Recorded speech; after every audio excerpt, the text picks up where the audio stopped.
Le 13 mars 1937 paraissait dans le toujours excellent « Je suis partout » la critique de François Vineuil du film américain Révolte à Dublin, The Plug and the Stars, texte intégral. John Ford est pour l'instant un des très rares metteurs en scène d'Hollywood dont le nom, dans le générique d'un film, conserve une véritable importance et dont la personnalité, échappant aux conditions habituelles du travail par équipe, domine et se fasse vigoureusement reconnaître dans des spectacles aussi différents de ton et de rythme que Toute la ville en parle, La patrouille perdue, Le mouchard. Dans ces deux derniers films, surtout, John Ford tranche sur l'adresse séduisante mais superficielle de la plupart de ses camarades américains par un goût viril de la concision et, dans Le mouchard, par ce réalisme sombre et poétique qui n'a pas eu son pareil à Hollywood depuis Les damnés de l'océan de Sternberg et fait appel à des images d'une simplicité encore plus puissante que cet ultime chef-d'œuvre du cinéma muet. John Ford est revenu dans Révolte à Dublin à cette Irlande du Sinn Féin dont il semble connaître admirablement l'orageuse histoire.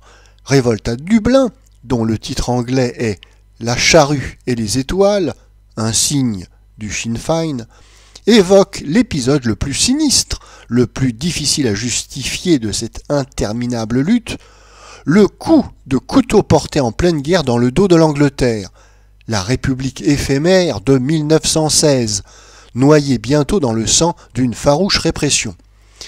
Le film apparaît comme une suite d'études très poussées pour une fresque beaucoup plus vaste, et où tous ces fragments auraient été ordonnés, composés. Pour ma part, j'ai éprouvé d'abord une certaine déception à constater que l'œuvre ne renfermait pour ainsi dire pas de scénario. John Ford est en effet l'un des conteurs les plus sûrs, des plus entraînants du cinéma américain. Souvenez-vous de l'étincelante virtuosité avec laquelle il renouvelait la vieille aventure des sosies, l'un bandit, l'autre honnête garçon, dans Toute la ville en parle. Souvenez-vous de La patrouille perdue, où contre toute règle commerciale, il n'acceptait aucun rôle féminin, aucun fait d'armes spectaculaire, pour nous lier avec quelle force, durant près de 2 heures, au sort de 12 humbles soldats assiégés en plein désert et mourant un par un sous les balles d'un invisible ennemi.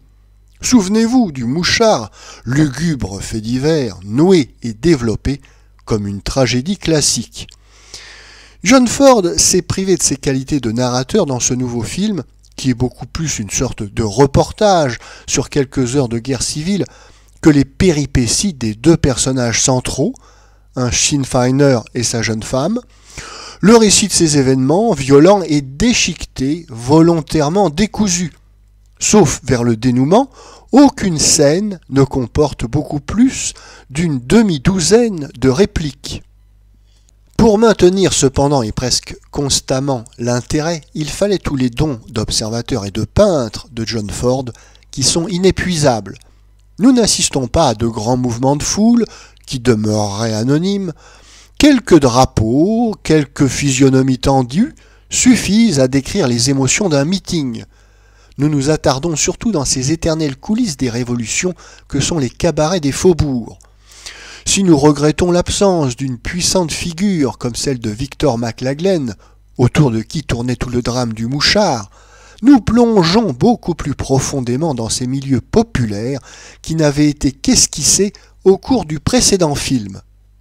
C'est la petite fille tuberculeuse, en snow-boots déchirés, empaquetée dans de vieux fichus. Ce sont les mégères qui s'insultent sauvagement mais dignement à la troisième personne.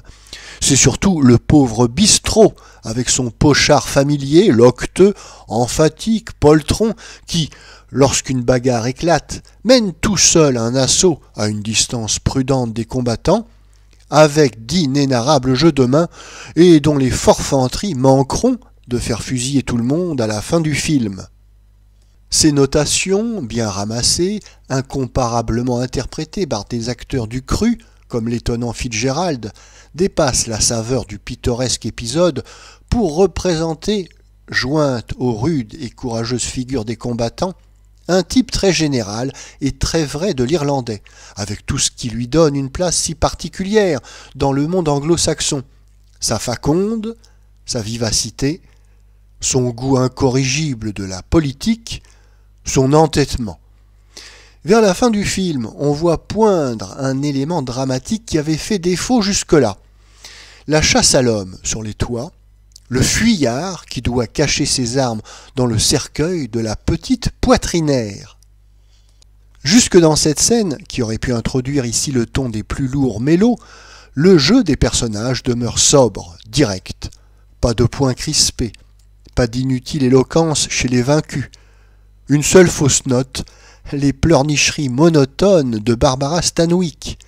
Elles ont été certainement imposées à John Ford, dont le dur talent est bien au-dessus de cette littérature, qui ne juge pas plus les révoltés que leurs vainqueurs, mais dépeint en images désenchantées l'aveuglement, l'obstination inutile des premiers, qui observent d'un regard impassible une populace dégradée par la misère et courant au premier coup de fusil de l'émeute, piller les magasins de fanfreluches, de phonographes ou les étagères d'un cabaret.